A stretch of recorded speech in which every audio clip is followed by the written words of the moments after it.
Really, I have not come across where they associate the movement with conversion to their because everybody refers to Ombatse as a practical cult because they say it's a religious form of worship, according to them. And so, but I've not heard of anybody outside their tribe that is being forced into it. But we have heard severally that once you are in Egon, you are practically forced to be a member of the cult, of the religious group. That's what we understand. I have no facts to substantiate that. But the matter is that this issue has now found manifestation in their struggle for governorship. And you find all sorts of information on the street, that they are the most populated people in the state, and they are that, they are this. It's not true. Because they claim they are 75% of the population of Nasarawa state. I want to ask you, gentlemen, if you are 75% of the population of a state, do you need to fight? Do you need to kill? Do you need to try to become a governor? You just determine it, because if you have the population, you should be able to have it. But I want to restate that the issues has taken a new dimension, because the insecurity that it has created to people has nothing to do with Lago as a tribe or any particular, that they just on a rampage for reasons that they have not been able to tell anybody. What about the clashes between Egon people and Alago youths? That's what I've... Because the police recently also came in and sorted that out. Has everything been quelled now? No, how could it be quelled when that volume of people, those number of people have been killed? Even with the presence of security forces, well, that has not been... It cannot simmer, because some people, nothing has happened. We know that there is unquiet, some sort of peace or sort of quietness in the environment. But people have lost property, people have lost lives, and there is this restiveness going on in the community on daily basis. People can't go to farm anymore.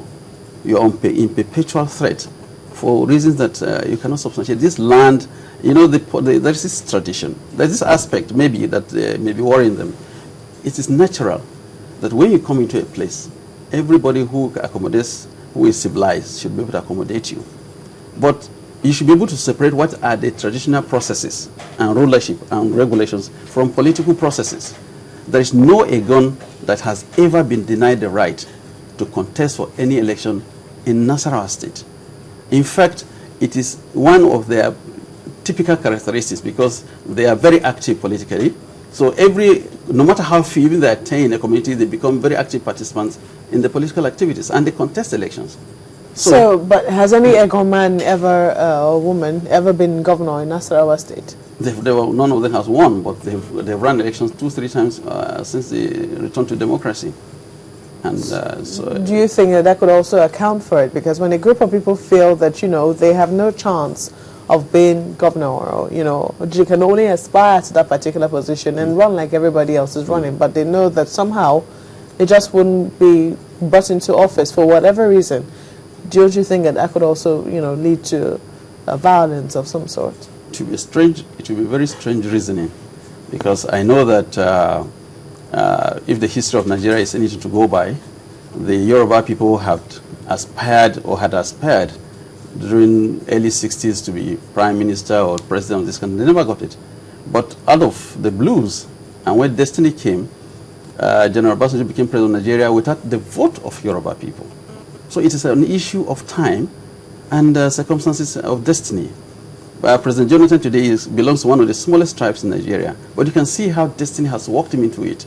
And so people should be able to learn to accommodate what they see. It is not what you believe you should be at this moment T. That is the issue. And so you must interface with everybody. There are over 70 tribes in Nasarawa state. So should much more than that. I'm sorry that I can't give you the exact figure number. So should every tribe not take up to arms? Because everybody should have an aspiration to be able to rule. So should we now, every community, stand up and say it is our time, because we perceive that maybe Group A doesn't want me to be president or governor? Should we now all begin to take up? I'm asking you, gentlemen. So this is what we're saying. There's a simple process, political process. There are Egon members of House Assembly today. There are more Egon members of House Assembly today in Nasarawa State Assembly by circumstances of political calculation than any other single tribe in Nasarawa State. There are representatives of Egon people from Lafia Senatorial District in the National Assembly consistently more than any other tribe. There is an Egon senator today if you take this in proportion to their population in Nasarawa State, how do you account for that? I think it is us. It is other tribes now that should begin to reawaken and become more politically active. I think we should be the one calling for domination, because if you go to the civil service today, every office, they had advantage of Christian education. So naturally, if you are educated, you have the qualifications, you should move in your career. So if you go to Nasarawa civil service today, they dominate it. That's the Egon people? The Egon people dominate it. If you go to representations today at the national level in federal civil service, it is the Egon people that dominate it, every aspect of it, because of the advantage they may have had for education. Because but nobody is crying who on this. So what's this big deal about the governorship by force? If that's what the reason for all the engagement. Now it's so sad that we're getting that to know that this all stems from politics in Nasarawa State, because in May we all saw what happened to the huge number of Nigerians who were killed, security operatives who were killed in that part of the country, and now we're getting to hear this again. Chamberlain asked you a question which we haven't actually, stayed on. With the presence of security forces now in Nasarawa, hasn't that helped in any way in curtailing the excesses of these people who have taken up arms against themselves? These are the surprises we keep getting, because the 70 people that were killed were armed men. And they were supposed to go, they were on their way to carry out an official duty, and they got slaughtered. And one of the reasons why this thing is ongoing is because since these killings have been going on since 2012, neither the state government nor the federal government has effectively handled this matter from the point of carrying out judicial commission of inquiry and getting people who are involved prosecuted.